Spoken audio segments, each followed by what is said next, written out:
এক রৌদ্রোজ্জ্বল সবুজ বনে বড় বড় গাছ আর রঙিন ফুলের মাঝে আনন্দে ঘুরে বেড়াচ্ছিল একটি ছোট্ট হলুদ মুরগির ছানা।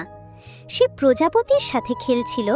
চারপাশে ভরে ছিল পাখির গান আর রোদ ঝলমলে আলো।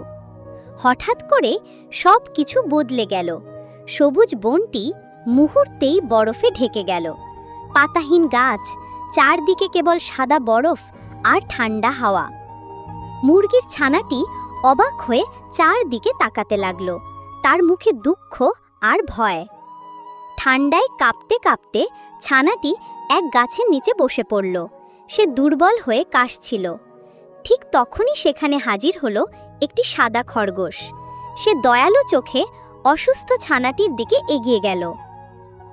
খরগোশটি মুরগির ছানাটিকে তার উষ্ণ গর্তে নিয়ে এলো। ভেতরে আগুন জ্বলছিল আর চারপাশটা ছিল নিরাপদ।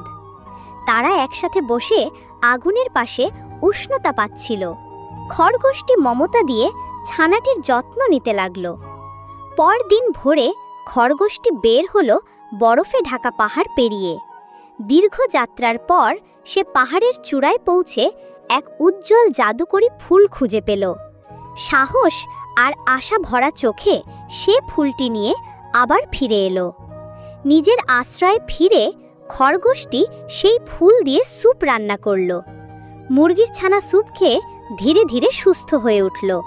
তার চোখে ভেসে উঠল হাসি আর আনন্দের ঝিলিক। শীত কেটে গেল, বসন্ত ফিরে এলো।